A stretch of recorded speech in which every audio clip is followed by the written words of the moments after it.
What's up, woman involved? Well, take a minute and just welcome the ladies into the men's panel, because we have been having such an incredible time as women that we would like to hear from you all. What does this experience look like for you when a woman takes time out of her life, invests in herself so that she can become better? What does that do when you see a woman taking care of herself in this way? Can I just say this is incredible? Yeah. Ladies, y'all already incredible, but coming together, this is amazing. I think coming from a single man perspective, Sarah, I'm excited. Ain't nothing like a good God-fearing single woman evolving. Yes, ma'am. Wait up, Anthony. You ain't the only single man on the panel now.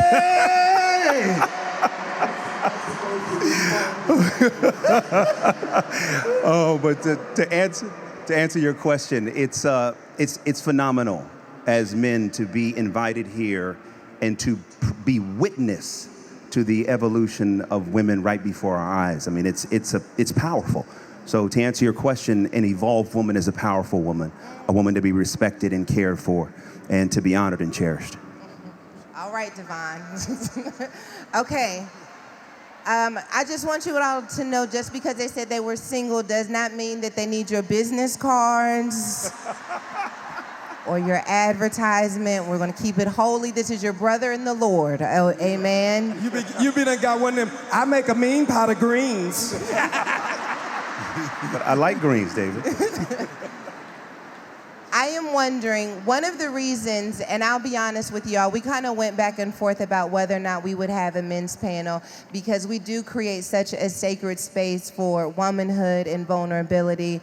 But I felt it appropriate on the last day of us being together to really recognize the reality that this is not what our world looks like on a day-to-day. We are not, and thank God, we are not exclusively surrounded by women. In order for the world to really come to the fullness of what it is, it takes man and woman living in the fullness of their identity. Come on, somebody. Man and woman living in the fullness of their identity. And yet I recognize that a lot of times we experience breakthrough, we experience power in this room, and it feels exciting, but then we go back home and we're wondering, how do I translate this into a marriage that is used to a different version of who I am, into a ministry that is used to a different version of who I am, or even into a business? And so, gentlemen, I want to know, how do you support a woman embracing the fullness of her identity, even if it means it's different than who you originally knew or understood? I think that there has to be a sharp distinction between who you are and what you do. The description that you gave about women going back into a world that maybe expects them to appear as a different version of themselves is the reality for all people. When we go at home, we're expected to play different roles and be in different places, but you play the role without losing sight of your own identity. It's like being an actress in a film. You play the role the script you've been given, the part you've been given, but you don't lose sight of who you are as an individual. That's not just a woman thing, that's a man thing as well. We need to be able to be whole within ourselves and still be able to be shared in different ways between spouses, between children, between work. We show up in different worlds in different ways, just like you do. And I think the challenge is, authenticity doesn't mean control. It means that we share space together. We're not fighting for the wheel. It's not us against them. We're not on football teams. We're on the same side. We're trying to get to this world, and none of us have figured it out, and all of us have been wounded, and all of us have been hurt. And you could take all the women out of this room and fill it up with men and teach the same thing, and you would still get the same reaction. Because we are all having the same experience. We've been molested, we've been abused, we've been brokenhearted, we've been cheated on, we've been fractured. It's not a one-sided thing. And so, yeah, am I right about it? Yeah. So we don't want to be like the Democrats and the Republicans. We're on the same side, and figuring out how to work together requires one big word. And if you leave here with this one big word, you'll be halfway there. And the word is reciprocity. Reciprocity. I would say another large component of that is just having an open communication pattern in your relationship. There's always going to be different phases of your relationship where you're evolving in different ways, and you may not be able to match, but you have to be comfortable with your partner to be able to communicate that. I've heard mom and dad talk about how almost at the top of every year they'll have a check-in. Who do you need me to be at this phase of your life? And unless you've started to do that before you've gone under or through a revolution or gone through your evolution, you won't be able to really be able to be on the same footing whatsoever. So you all have to be in the same space and have that pattern pre-existing. I'm sorry, I just want to ask something maybe with a little bit more nuance. When you are in relationship with someone who has benefited from your lack of boundaries, lack of communication, and you go home and you say, okay, I'm going to be different. I'm going to have boundaries. I'm going to communicate. I'm going to set a standard that I've never set before. And I am hoping that this person will rise to the level of who I know I need to be, but I'm not sure if they will. Is there anything in that instance that a woman can do in communicating this change that can empower the man to meet her? Should that even be her problem, or should it be you do you, and if he can hang out, he can. If he can't, let him go? You have to know that those changes are going to be awkward at first. Because when it's something that you haven't been doing and you just come home and say, we're going to do this, it's going to be awkward at first. But what we have to do, and I'll say for me, what I have learned to do is create a safe space for me to give her my heart. Boy, if a woman give you her heart and truly give you her heart and you create that safe space, she'll move a mountain for you. Yeah. That comes down to consistency. Right. While you're evolving, maybe you need me to be consistent, something that is anchored, not changing, and you have to be able to allow your woman to evolve. And like I said, communicate with her. What do you need me to be? You need me to be consistent. I'll be a ground for you to stand on. Yeah, I mean, Sarah, I think it's twofold. The nuance of the question is, if you're talking about from the woman's point of view, part of it is communication. Because see, what happens, in my experience, and I'm sitting here as a divorced man, you can sometimes hold a woman hostage to who you want her to be or who she used to be. Yeah. And as a result, you're demanding her to be who she was yesterday, but she's different today. So part of it is a requirement, I believe, of her maybe communicating, hey, I just got back from Woman Evolve. There's some things going on in me. I'm in transition. Yeah. And then as a man, the challenge that we face is to appreciate and create room, as David said, for space for the woman that we're with to reintroduce themselves to us. And for us to be able to appreciate and fall in love with that woman. And I can say that from having not always done that perfectly. Let me jump in just for a second. I just want to say this. The core is what stays the same. Everything else changes about fruit. It blossoms, it becomes fruit, it withers. The one consistency is the core. And the great power that you have is to choose somebody whose core lines up with yours. Their core values, who you are as a person. Are you loyal? Will you fight for me? Will you stand by me? We want the same things. I want you to fight for me. I don't want a woman that,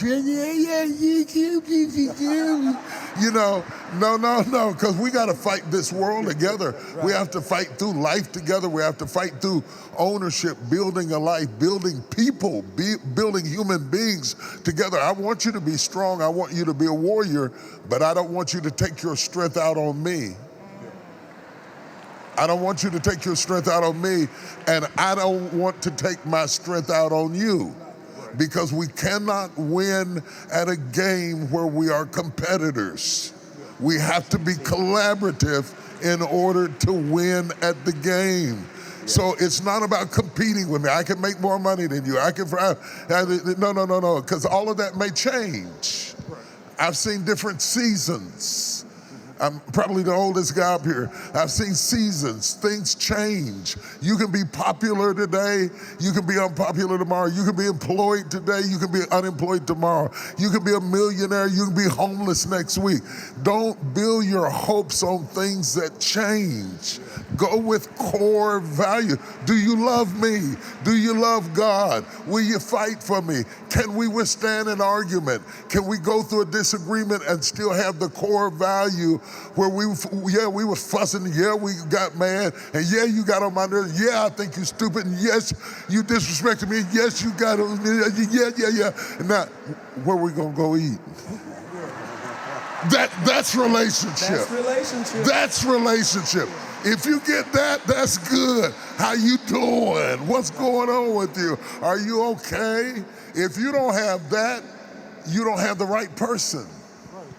If your evolution is going to threaten me, then maybe we're not in the best situation.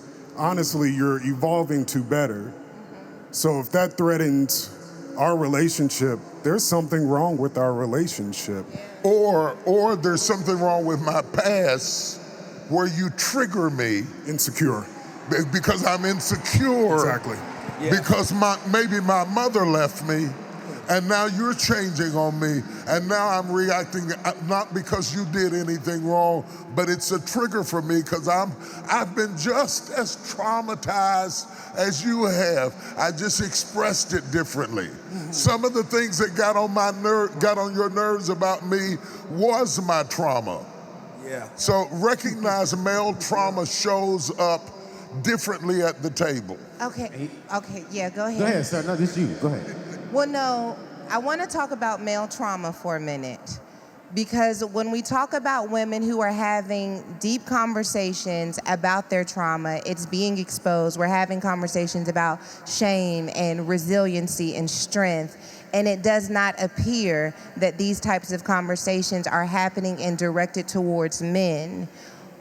How do we, as women who are on an engaged journey of healing, deal with, be in relationship with, collaborate with men who are not aware necessarily of their trauma or trauma responses, but we can see it. But I don't want to be your therapist. I don't want to be your mother. I don't want to be nagging, but I can tell you should probably talk to someone about those abandonment issues. And maybe you should talk to someone about those rejection issues. Maybe living the way that you lived growing up is the reason why we can't connect now, but I don't want to antagonize that person in the process. How do we deal with that? Let me jump in here just for 1 second. I'm gonna shut up for just 1 second. I got y'all. Ask questions, don't make statements. Right. This is the most valuable information in my gray head. Ask questions. Don't come in the room with the answer. Ask us questions and give us time to answer because we are not as prone to verbalize our emotions as quickly as you do. So ask questions. We may have to process because maybe you're asking me something I haven't been willing to ask myself. And I may come back 2 days later and say, you know, when you was asking me the other day, and I said something to you because I was thinking. So see, because we have less neurons. Right. They travel at different speeds. Right. We process emotion differently. And if you go home and ask him questions, then what all a therapist really does is help you find the answer that was already inside of you. I don't want you to mother me and tell me what I ought to do. I want you to ask me questions till I ask myself those questions and come back with the right answer. And what a therapist will also do is help you find the right emotion. Because sometimes what we'll do as men, we pick the wrong emotion. Absolutely. Really, I'm hurt, but my anger speaks up. Yeah, come on. Really, my feelings were hurt, but because how we've been raised, don't punk out, be tough. My emotions say, I'm mad, but really, you hurt my feelings. But sometimes the space isn't created for me to tell you, my feelings are hurt. And I don't want you to judge me and think I'm weak. So I use anger as the emotion. And don't rush the answer. For me, I love what Bishop Jay said, ask the question. I've been asked several questions, and I'm silent because I'm processing. And then when I get around men like DeVon, men like Bishop, I ask those questions out loud to someone wiser to help me process that information. So that way, if I'm silent and I don't answer it then, it doesn't mean it's not important. It's something that I'm gut checking myself. I don't know the answer. I may go see my therapist, but I'm gonna see my therapist and I'm gonna call DeVon. Hey, DeVon, baby girl said this. Is she crazy? What is wrong with this woman? But DeVon be like, nah, she ain't crazy. That's a serious question. Let's dissect that answer. Then I'm come back to baby girl. You remember that question you asked me last week? You remember that question you asked me last month? Here's the answer. And when he gives you that answer, don't attack the answer. Maybe ask another question, but don't attack the answer. Because the moment you attack me, I'm gonna go back and I'm gonna be like, oh, wait a minute. DeVon was wrong. Therapist was wrong. And I just think if you create that space and allow us to be ourselves and evolve with you, you'll get a better man. And don't interrupt me. Don't do it, Bishop. Don't interrupt me, How? for God's sake. Yes, sir. Please don't interrupt me. It took me 2 months to put this sentence together. Would you please shut up and let me have this That's sentence? true. You know let we- me have this sentence. You Come know, on. we be sitting thinking, should I say it like this? Right. Yeah. Baby, I want to take, no, I can't, that'd be too play it hard. out. Baby, we actually stop and think about this stuff. Yeah. We sit and ponder, how should I bring it to her? But here's the problem. DeVon, let's go. Here's why you can't interrupt us. Because if we don't get through the complete thought, we can't give you our honest answer. So if you go halfway through and interrupt us, now I got to respond to that, and I wasn't prepared for that. Yeah. I was prepared for this full thing. Now I got to guess. Wait, let me go back. DeVon, she said this. Go back. Can I please finish my statement? Just let us do that, and we'll be better men.